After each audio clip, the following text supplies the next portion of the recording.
What's up, guys? WF Colonel coming at you, and I got a question recently, well, pretty much today.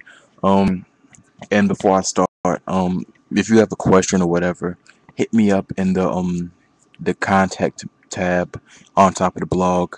I'll be checking that, at least 2 to 3 times a week. Hopefully, like more than that, I will try to answer it as something for the blog. I won't tell your name or whatever, but if I don't answer it that way, I'll answer it through email or something like that. But I got a question, and this guy needs help with the 4-3. He wants to run it. Running with the Cowboys. He wants my advice on a lineup and good plays. Um, I'm not in front of the console. So I'm not gonna try to attempt to, just tell you who you should put where. First and foremost, I mean, 9 times out of 10, you won't leave the people that I would want there. Because you have a different mind than me. But this is what I look for in my 4-3. I want best available for what the position needs to do. And I'm a zone player. If you're a man player, you may look at things differently. But I'm a zone player. Um, and by best available, I mean best available of the specific attributes that are needed at the position. So I'm gonna start with D line. Oh, before I start with that, anybody that has a 3-4 base team and you want to switch to a 4, it's always a great idea. Why? Because 3-4 teams have excellent D tackle depth when they switch to a 4-3. Excellent D tackle depth, and things translate for the D line unbelievably well. I say that 3-4 teams are better at running 4-3 than 4-3 teams are. That's just what I say. But let me start with the lefty end. The lefty end, he needs to be um strong first and foremost, because he's gonna be against tight ends as well as tackles, and he needs good block shedding for the same reasons that I just mentioned. Um, Best case in point, I know this is last year's game. Corey Bierman for me. He was like an 83 block shed. He was a monster. He just demolished tight ends who wanted to block him. No problem for him. He got off blocks remarkably well. I haven't tested that directly this year, but I'm gonna look to do it soon. So he needs to be strong, have good block shedding, and it's a bonus if he has, good pass rush moves, as finesse moves and power move. That's a bonus. That's the way I look at it. um because I need him to be strong and stout for the run game, because the lefty end is going to see the majority of the strong side of the field action. um right D end. Yeah, right D end. Right D end is going to be your pass rusher. um he doesn't need to be as strong or have as good block shedding. It's a bonus, but he doesn't have to have it. Um, well, it isn't as vital for him. Um, he's gonna be your best pass rusher, like I said. Um, I'm trying to think of a better way to describe it, but I think that covers it for the most part. Um, it- speed. Speed really isn't that important unless you're looking for blitzes that have the DN to come free. That's when speed is a bonus. But at the same time, how much faster would he get there over a player that's 4 points slower in speed? Who knows? It may be important, it may not. I don't know. But I want pass rushing. And strength is a bonus, and speed is a bonus. But I just so happen to have John Abraham, who's like an 81 speed there. So that's what's up. Um, D tackles. Your first D tackle. Your first D tackle is your monster. Your best D lineman out of your 3-4 set. Um, that includes, if you're looking at your 3-4 lineup right D end, left D end, as well as nose guard, or all of them. Pick your best person and put him there at the first D tackle spot. Second D tackle spot, um you want your strongest guy that can is most stout in the run game because he's gonna get double teamed the most. It's just how things work. The number two D tackle, he's in a one technique, and one techniques are doubled the majority of the time. The other D tackle isn't gonna get doubled as much. So that second D tackle has to be able to hold up against double teams. That's important for him. Both guys have to be stout in run D. Again, pass D is a luxury. It comes with it's a bonus. Um,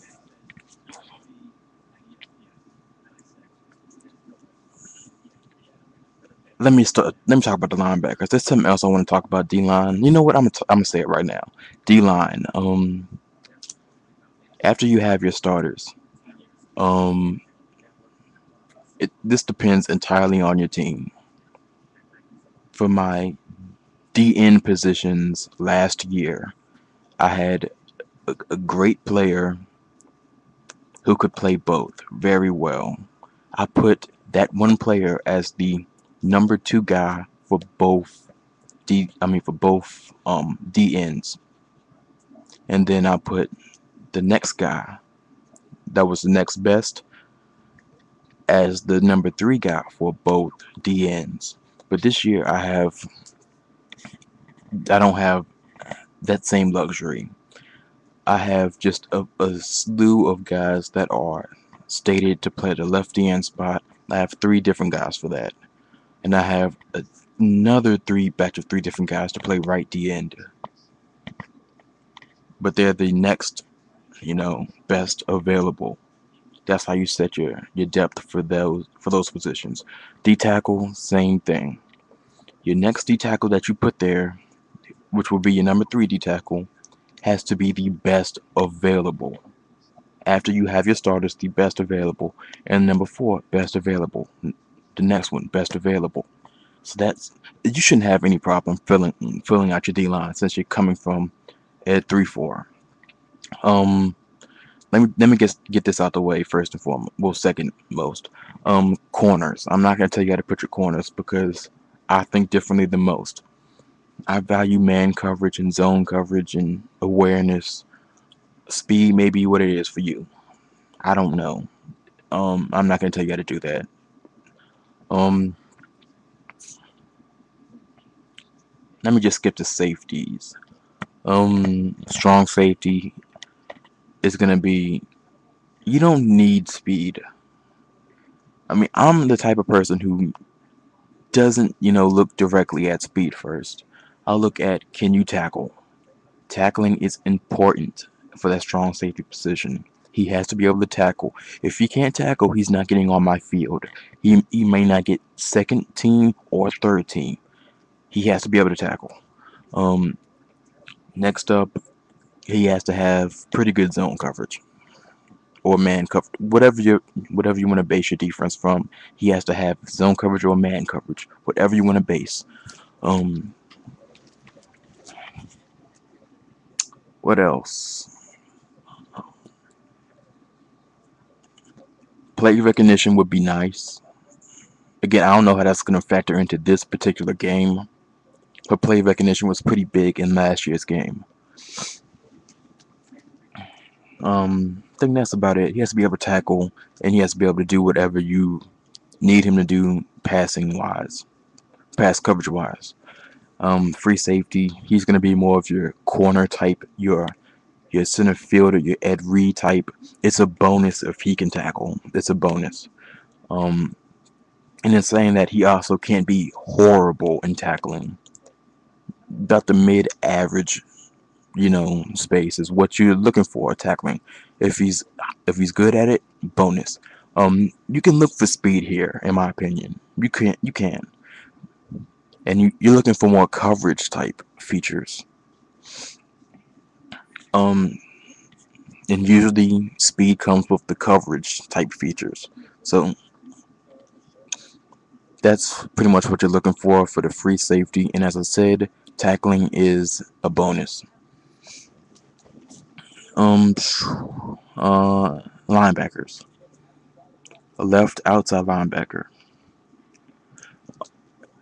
The left outside linebacker has to be able to shed blocks because he's going to be on the strong side of the field against the strong side formations the majority of the time. He has to be able to shed blocks.